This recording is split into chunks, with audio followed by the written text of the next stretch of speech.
भाइयों बहनों नमस्कार, नमो नमः। आप लोग का संस्कृत संगम में स्वागत है। आप पढ़ रहे हैं कादम्बरी कथा मुखम। आज 19वां श्लोक है। ठीक है, चलिए देखते हैं। वंशज छंद है, राग द्वारा चलेंगे।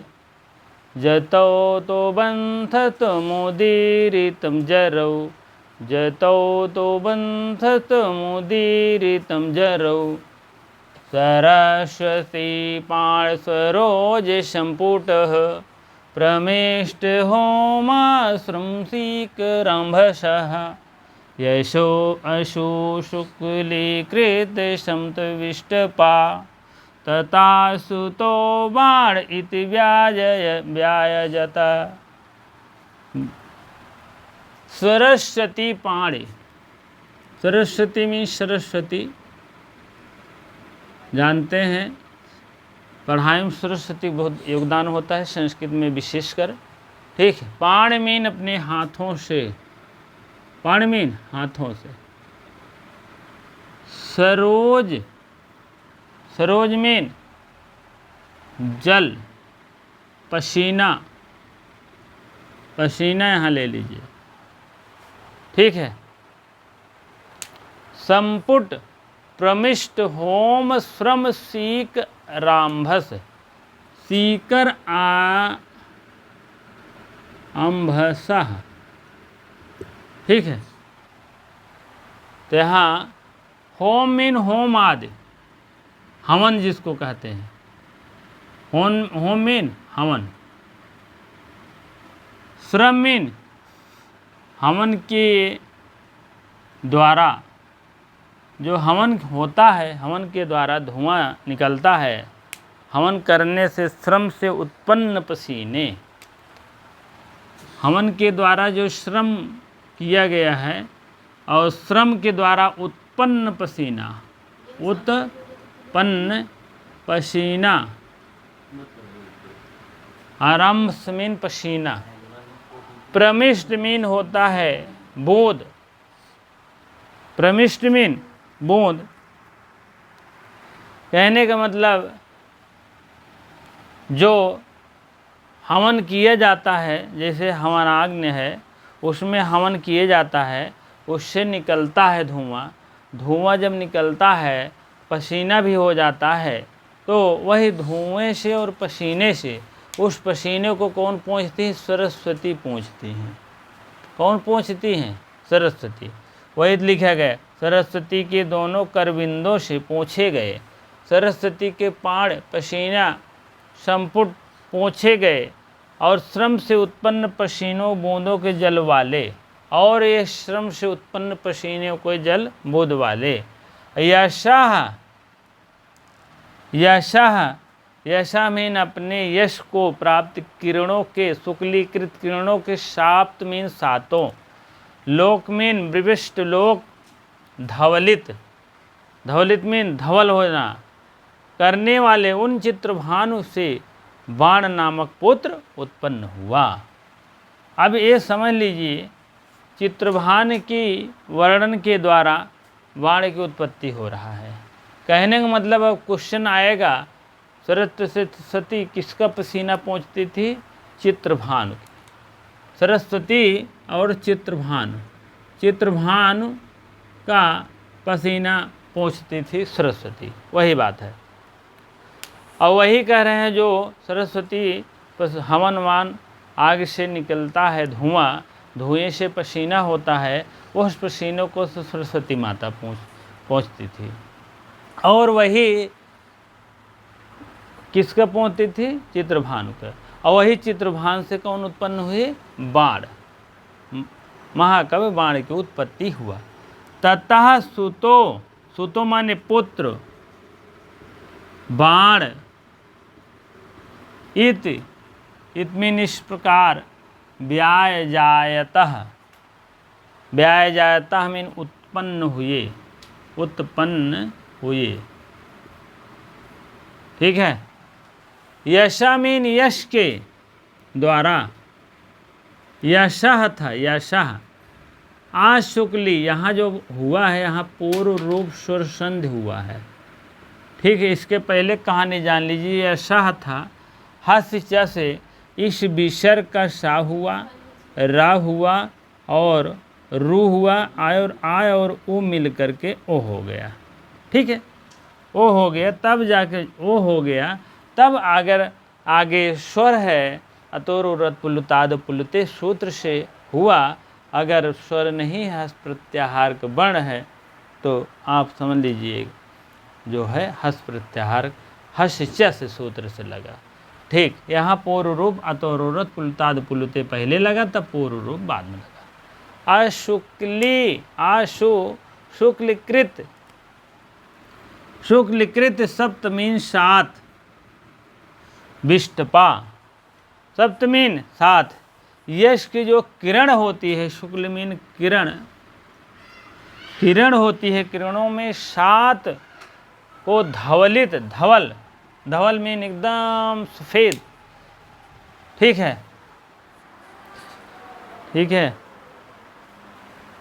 हाँ, तो वही सरस्वती पाणिमीन अपने हाथों से, पाणिमीन अपने हाथों से क्या करती थी, संपुट दोनों, संपुट मीन दोनों हाथों से क्या करती थी, संपुट मीन दोनों हाथों से पसीने को प्रमिष्ट करती थी, उत्पन्न पसीनों को पोंछती थी,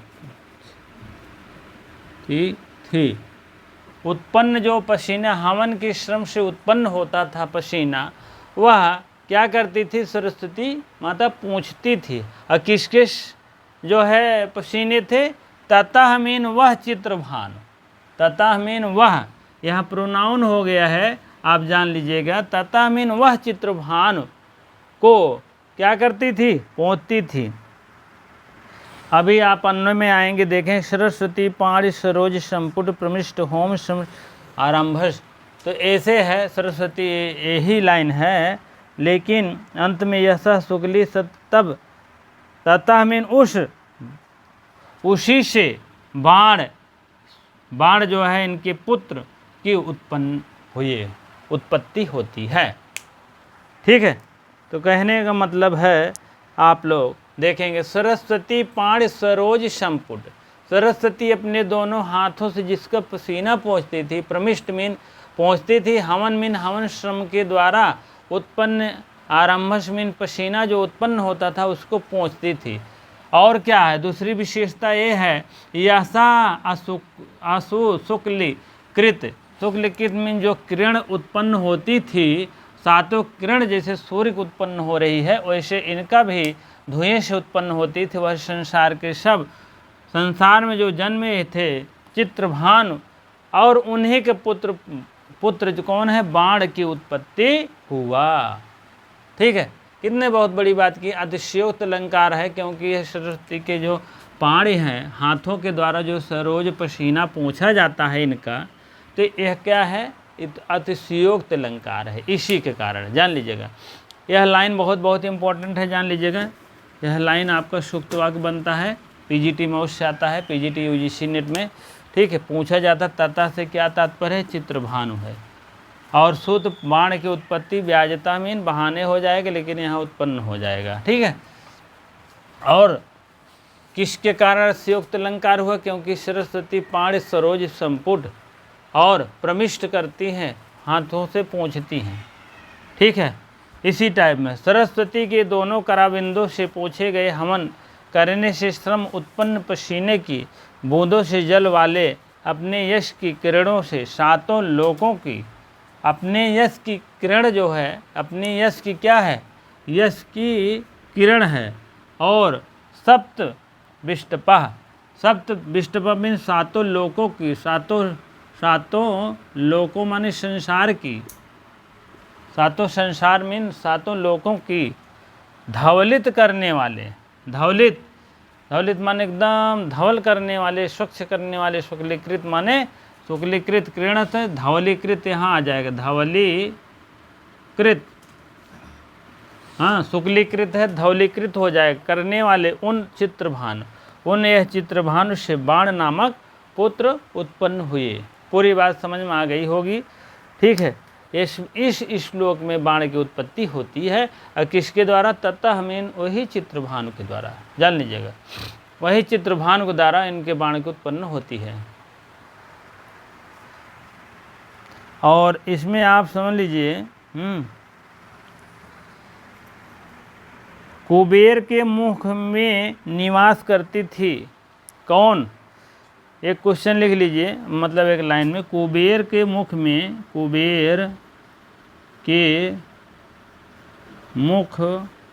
में सरस्वती निवास करती थी। सरस्वती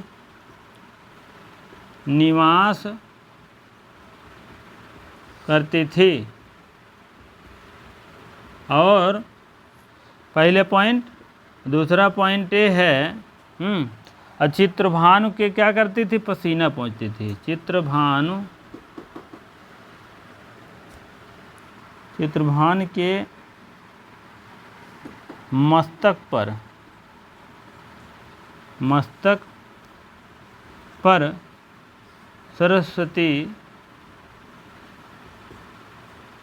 पसीना पहुँचती थी। ठीक है।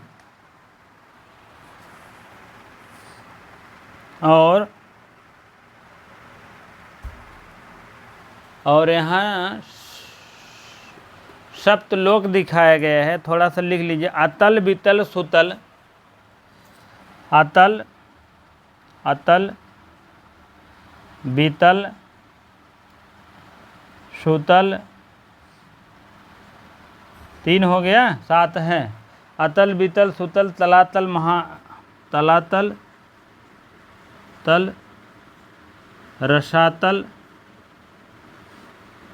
ठीक है, रसातल महातल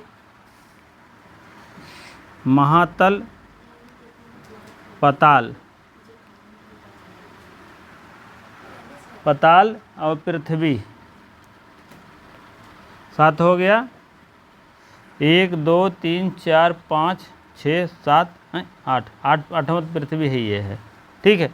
कहने का मतलब ये जो लोक है सप्तलोक, 7 लोक कौन है? अब यही जान लीजिए कि 7 लोक। ठीक है। अतल बीतल सुतल तलातल रसातल महातल पताल। ठीक है, इतना आप एक्स्ट्रा जानकारी रखिए। ठीक है, चलिए ठीक है। अंतिम श्लोक नहीं, थोड़ा सा व्याख्या चलते हैं, तब अंतिम श्लोक चलते हैं।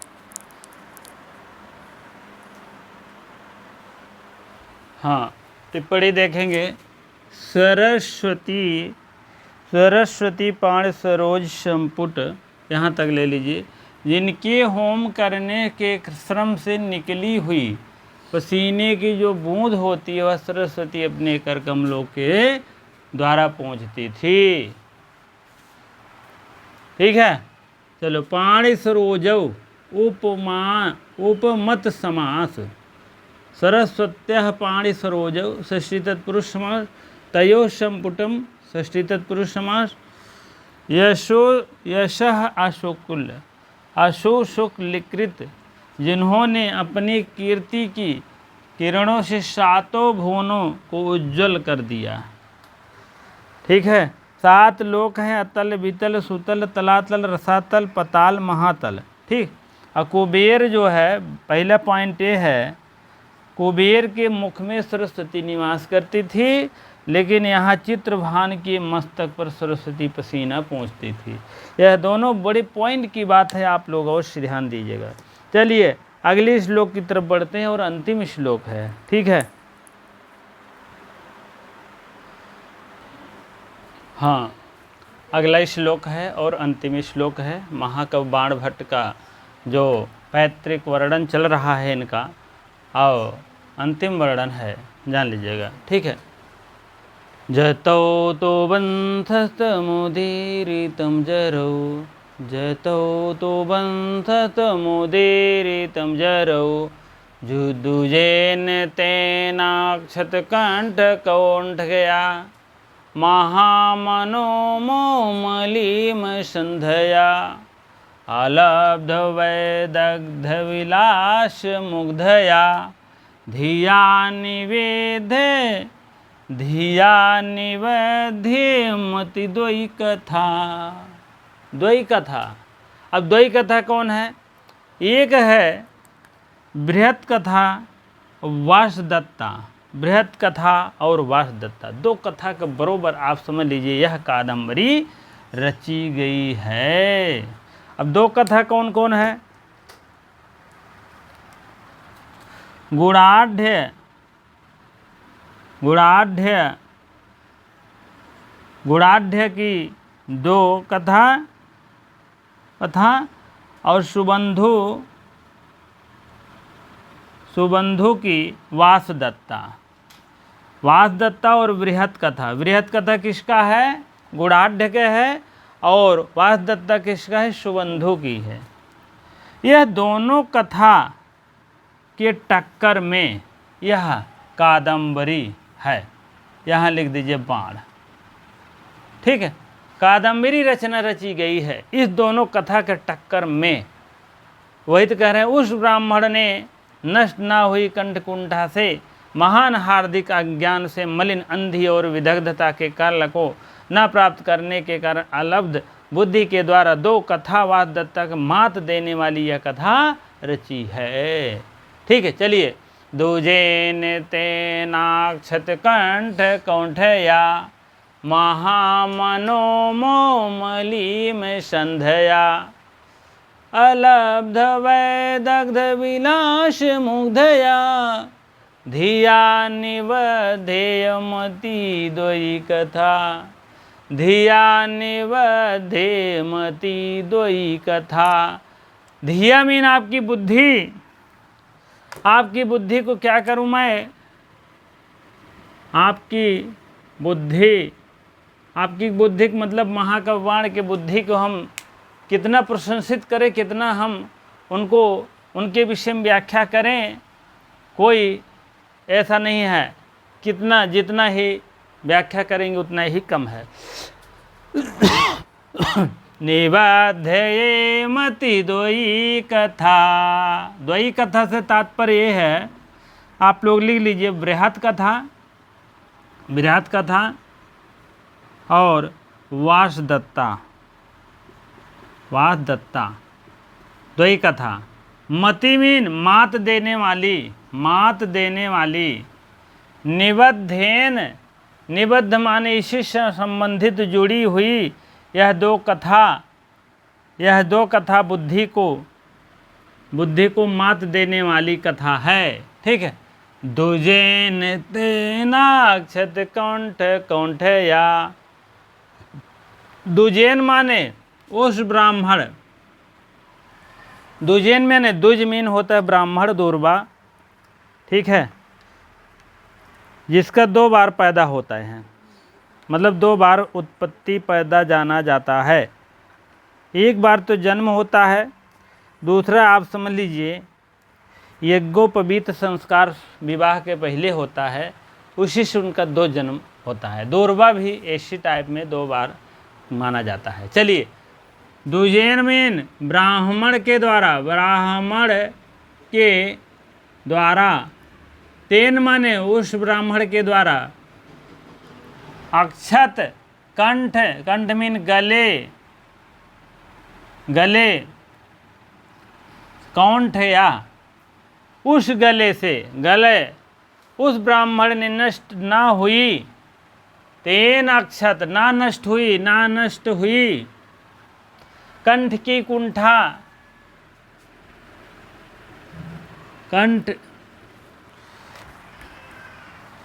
कंठ की कुंठा, ठीक है, कंठ की कुंठा से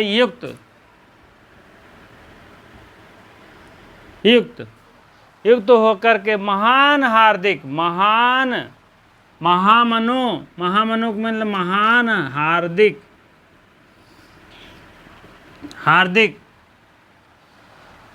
हार्दिक अज्ञान से मलिन, मोह मलीम संध्या, अज्ञान से मलिन, ठीक है, संध्या अंधया, मलीस मस अंधया, कहने का मतलब वह ब्राह्मण के द्वारा कंठ की कुंठा से युक्त महान हार्दिक अज्ञान से मलिन हो करके अंधी और विदग्धता। अलब्ध वैदग्ध, वैदग्ध मीन विदग्धता, विदग्धता की कला को प्राप्त करने वाले। अलब्ध मीन प्राप्त करने वाले, ना प्राप्त करने वाले, ना प्राप्त। और विलास, विलास मीन विलास से युक्त होकर के, विलास कला को, मुग्धया मीन मुग्ध, मुग्ध कला को ना प्राप्त करने वाला। ठीक, विलास की कला को ना प्राप्त करने वाला कौन है? धिया मीन आपकी बुद्धि को, निवेद्ध मीन जोड़ देती है, मात देती है, मात देती है, निवेद्ध बुद्धि को मात देने वाली यही दो कथा है। और उसी के बरोबर में यह कथा मीन कादम्बरी की कथा है। ठीक है, इतने लंबी बात कहे हैं, आप लोग और से देखें। उस ब्राह्मण ने नष्ट ना हुई कंठा, कंठ मीन गला, गला की कंठ जो है नष्ट नहीं हुआ, और कुंठा से युक्त महान हार्दिक अज्ञान से मलिन तथा अंधी विदग्धता की कला को ना प्राप्त करने के कारण अप्रलब्ध बुद्धि के द्वारा दो महान कथा, बृहत कथा और वासदत्ता को मात देने वाली कादम्बरी की कथा रची गई है। ठीक है, इसी प्रकार से आप लोग देखेंगे।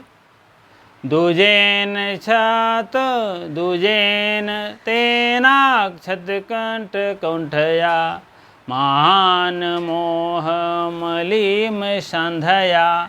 महान मोह, जिसका महान मोह है, संध्या मीन अंधिया जोड़ दिया जाता है। हाँ, क्या? अंधी से मलिन से युक्त जोड़ दिया जाता है। और अलब्ध मीन प्राप्त हो जाता है वैदग्ध को, विलास से युक्त मुग्ध को, कला को प्राप्त हो जाता है। कला को ना प्राप्त करने वाले, आप अलब्ध, ना प्राप्त होने वाले, ना प्राप्त होने वाले, उनकी कला के कोई प्राप्त नहीं कर सकता। कहने का मतलब किसका? महाकव्य का, उस ब्राह्मण का। ब्राह्मण का नाम यहाँ लिखा गया है, लेकिन बाण लिख दीजिए ब्राह्मण में। ठीक है, उस ब्राह्मण की कला जो है तो कोई नहीं प्राप्त कर सकता है। वही बात है, जिसने बुद्धि के द्वारा दो कथाओं को मात देने वाले, दो कथाओं से और बेहतरीन बनाने के जो है छेकानुप्रास है, छेकानुप्रास, वृत्तानुप्रास। ठीक है, इसमें छेकानुप्रास है और यह बहुत बहुत इम्पोर्टेंट है। प्रथम रचना है गुणहाट की बृहत कथा है, और द्वितीय रचना क्या है? सुबंधु की वासदत्ता है। ये प्रथम हो गया है और यह द्वितीय हो गया है, द्वयी कथा। और तीसरी यह कादम्बरी की कथा है, तीसरी, तृतीय, तृतीय कथा क्या है? कादम्बरी की कथा है। ठीक है, यह तीनों कथाएं जान लीजिए बहुत मात देने वाली है। अगर समझ में आ गया तो, एक बार समझ में भी नहीं आता कादम्बरी की कथा भी जान लीजिएगा। ठीक है, चलिए आगे चलते हैं हम। बहुत बहुत इम्पॉर्टेंट है, बहुत पूछा जाता है लाइन कथा से क्या तात्पर्य? कादम्बरी की कथा। द्वयी कथा से क्या तात्पर्य? बृहत कथा, वासदत्ता। ठीक है, चलिए बढ़िया से पढ़ते रहें, लिखते रहें, और क्या बताएं क्या नहीं। उस ब्राह्मण मतलब दुजैन, उस ब्राह्मण, तेन माने वह, वही ब्राह्मण जो नष्ट ना की हुई उनकी कुंठा को, कुंठा मीन गलत जो उनकी लिखावट है, कंठा है, उनकी नष्ट नहीं की गई। अज्ञान से मलिन, अज्ञान से क्या है? अज्ञान से मलिन हो गया है। अंधी, संध्या, अंधी और विदग्धता, विदग्धता के कारण वह जो है कला को ना प्राप्त करने वाले, यह मुग्ध कला को ना प्राप्त करने वाला, अप्रलब्ध, ठीक है, जो ना प्राप्त कर सके बुद्धि के द्वारा, निबद्ध माने बुद्धि के द्वारा, अपनी धिया मीन बुद्धि के द्वारा यह दो कथा का रचना किया। ठीक है, चलिए ठीक है, इसी प्रकार से आप लोग पढ़ते रहें। इसको थोड़ा सा टिप्पणी देखें, टिप्पणी बहुत महत्व नहीं है, आपका यही महत्व है कि यह कौन लिखा है, द्वयी कथा से क्या मतलब है, यही टेक्निकल चीज़ पूछते हैं बस। यहाँ संधि समास कारक कोई मतलब ही नहीं पूछने का। ठीक है, सिर्फ आपको पूछेंगे यह किसके विषय में वर्णन है, किसके विषय में नहीं है। बाण, महा का बाण के विषय में वर्णन किया गया है, बाण की कलाओं के विषय में वर्णन किए गए हैं, बाण की कथा की कला के विषय में वर्णन किया गया है। बाण की कथा की कला का वर्णन किया गया है। ठीक है, बाण की जो कथा है उस कथे में कितने वर्णन हैं, कितने कलाएं रचित हैं, उसका वर्णन किया गया है। ठीक है, चलिए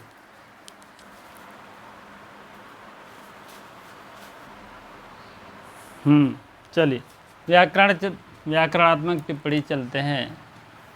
अक्षत कंठ कौंठयाः, जिसके कंठ की कुंठा अभी तक मिट नहीं सकती ऐसी। ठीक है, जिसके कंठ की कौंठता अभी तक मिट नहीं सकती। ठीक है, मिट नहीं सकती ऐसी। क्षण अधनत्ता क्षणम, न क्षतम अक्षतम, नए तत्पुरुष समास हो जाएगा। कुंठा प्लस सय हो जाएगा कौंठेयम, कौंठेय बनेगा कंठस्थ कौंठेयम षष्ठी तत्पुरुष समास। ठीक, अक्षतम कंठ कौंठेयम यस्याह सह बहुव्रीहि समास हो जाएगा।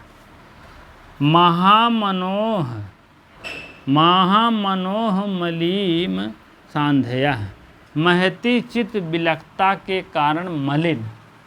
ठीक है, महती चित्र के कारण मलिन।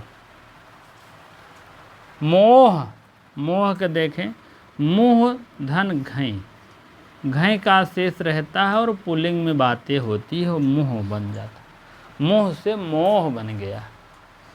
अलब्ध, ना प्राप्त कर सका।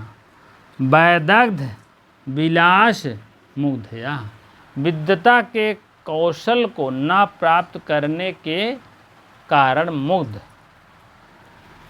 ठीक, विद्वता का कौशल कहने का मतलब यह किसके लिए आया है? बाण के लिए आया है।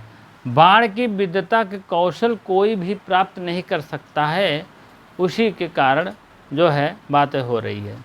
अतिद्वयी, विदग्ध माने विदग्ध धन शय, शय के आशेष बचता है बस। अतिद्वयी, अपने से पूर्व रची गई दो कथाओं से पूर्व। ठीक है, इसके पहले दो कथा रची गई है, उसी से और बेहतरीन बनाने के लिए महाकवि बाण ने अपना यह जो है रचना की। महाकवि बाण के द्वारा रचित यह कादम्बरी कथा मुखम, कादम्बरी जो आपकी है इतनी मोटी कम से कम होगा। जो कथा मुख आप देख रहे हैं इतनी मोटी है, काम चल रहा है। और लेकिन कादम्बरी कथा मुखम आप देखेंगे, देखिए कादम्बरी कथा मुखम, कथा मुखम का मतलब होता है कथा का मुख, मुख्य मुख्य भाग कथाओं का इसमें वर्णन किया गया है। कादम्बरी कथा पढ़ेंगे तो इतनी मोटी कम से कम रहती है, जान लीजिएगा। बहुत तगड़ी किताब है, उसकी मुख्य भाग यहाँ दिया गया है, जान लीजिएगा। तारिणी झा ने अपने हिसाब से यह कथा का मुख का वर्णन कर दिया है। ठीक है, महाकवि बाण तो जान ही रहे हैं कितने विस्तारित वर्णन किया होंगे, उसको तो हमको नहीं लगता है जल्दी कोई पढ़ता है। तो इसीलिए आपके भलाई के लिए यह पुस्तक निकाले हैं तारिणी झा, और आराम से पढ़ सकते हैं, लिख सकते हैं। ठीक है, चलिए ठीक है। ये 20 श्लोक तो टीजीटी, पीजीटी, यूजीसी, नेट सब के लिए है। अब इसके बाद जो कथा शुरू होगी यह सिर्फ पीजीटी के लिए वर्णन किया गया है, पीजीटी यूजीसी के लिए और एकलव्य मॉडल के लिए है, और बाकी टीजीटी के लिए नहीं है। गद्य कथा जो अभी प्रारंभ होगी आपको बता दें, तो वह आपके लिए टीजीटी के लिए नहीं रहेगी, वो परेशान ना हो। टीजीटी में तो यही 20 श्लोक में आपको कभी कभी कितनी श्लोक पूछा जाएगा, कितनी छंद होती, किस छंद में वर्णन है 20 श्लोक, तो वंशज छंद है, 20 श्लोक है, ऐसे ऐसे क्वेश्चन आता है टीजीटी के लिए। और बहुत करेंगे तो दोही कथा वथा के बारे में पूछ लेंगे, कौन से दोही कथा का मतलब क्या है।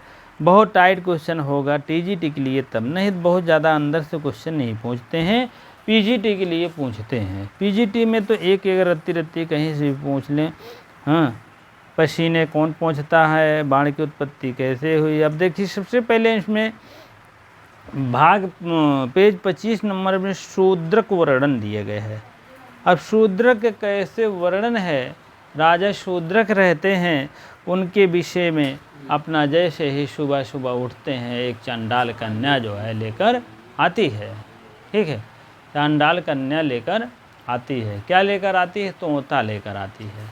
वह तोता आती है, अवाउते मान खड़ देख बसेटा लिए रहती है इतना बड़ा, मारती है, हाट आवाज़ तुरंत कर जाता है। आवाज़ के वह क्यों मारती है कि क्योंकि राज्यसभा में सब लोग बैठे रहते हैं, उसका ध्यान आकर्षित कर, ये भी क्वेश्चन आया है आपको बता दें, उसका ध्यान आकर्षित करने के लिए कि उस तोते पर, उस चंडाल कन्या पर पड़े, इसीलिए इतने बड़े डंडा से ज़मीन पर इसे पटकती है। आवाज़ आती है तब हड़बड़ा जाते हैं, एक क्या बात है। यही सब वर्णन है, आप समझ लीजिए। जब वो आती है तो वही चंडाल कन्या तोते को रखकर चली जाती है।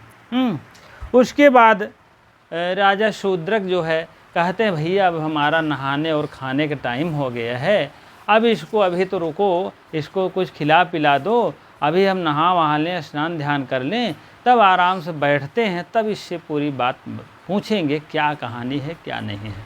पूरा राजा शूद्रक से पूरी कहानी का वक्ता कौन होता है? वह तोता होता है। यह भी क्वेश्चन आया है। पूरी कहानी का वक्ता कौन है? तोता है। और श्रोता कौन है? राजा शूद्रक हैं। जान लीजिएगा पूरी कहानी को।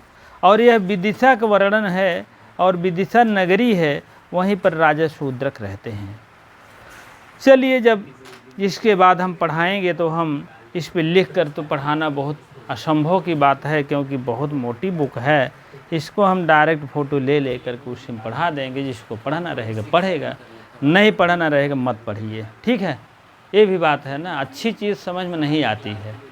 ठीक है, कोई कॉमेडी रहे, कोई नर्तकी नाच रही है तो उसको ज़रूर देखेंगे। लाखों लाखों लोग लाइक शेयर करने वाले रहते हैं, सब्सक्राइब करने वाले रहते हैं। इसमें पढ़ाई लिखाई की चीज़ में करें कि न करें, करेंगे तो करोड़ों रुपए की जैसे नुकसान हो जाएगा, न करेंगे तो नहीं नुकसान होगा। जान लीजिएगा, इतना बड़ा सोचते हैं, जान लीजिएगा। इसको नहीं सोचते हैं कि वो कॉमेडी आप जो देखते हैं उससे कई गुना इसमें मेहनत होता है। ठीक है, हाँ, तो इसीलिए भैया अच्छी बातें समझ में नहीं आती है। कुछ अच्छे लोग रहते हैं तो पहले ही समझ नहीं पाते, कहते हैं अरे यार ये तो क्या पढ़ाएंगे, ये बात होती है। और कुछ जो निम्न वाले होते हैं कहते हैं अरे यार उससे अच्छा तो कॉमेडी ही ठीक है। ठीक है, तो भैया कॉमेडी तो कॉमेडी है, और नर्तकी के नाच तो अच्छी बात है, लेकिन आपका पूरा उद्धार करने वाला यही है, यही संस्कृत संगम ही है। पीछे आपका संगम है, आप समझ लीजिए, पीछे इसके बाद आपका त्रिवेणी का संगम है। उधर से यमुना आई है, इधर से गंगा बहते हुए चली गई हैं, ऐसे आई हैं, ऐसे फाफा मऊ से आई हैं, ऐसे ऐसे गंगा, उधर से यमुना आती है, यही है संगम। ठीक है, ये संगम है, इसीलिए अपने चैनल का नाम है संगम। ठीक है, संस्कृत विषय इसमें बहुत महत्वपूर्ण है और अद्वितीय है, इसीलिए संस्कृत जोड़ करके संगम बनाया गया है। ठीक है, तो आप अगर इस बोर्ड को देख रहे हैं तो जान लीजिए संगम का दर्शन कर रहे हैं। ठीक है, चलिए ठीक है, अब आज यहीं तक रहेगा। अब कथा का वर्णन हम अगले बार में करेंगे, अगले वीडियो में करेंगे। आप लोग अवश्य देखने का प्रयास करें, पूरा बात समझने का प्रयास करें, प्रयास करें, मेहनत का समझना चाहिए कीमत। ठीक है, पहले तो मेहनत होता है, पैसा कुछ नहीं होता है, बाद में पैसा ज़्यादा मिलता है, मेहनत भी कुछ नहीं होता, जान लीजिएगा। मैं ऐसे कई बार अनुभव किया है। पहले आप मेहनत करेंगे तो एक पैसा नहीं मिलेगा, या पैसा मिलेगा तो बहुत कम मिलेगा, लेकिन बाद में आप मेहनत पहले करेंगे बहुत ज़्यादा और रिस्पॉन्स कुछ नहीं, पैसा कुछ नहीं, पैसा मिलेगा बहुत कम, लेकिन बाद में क्या होता है, तुरंत उल्टा होगा, मेहनत कम और पैसा ज़्यादा।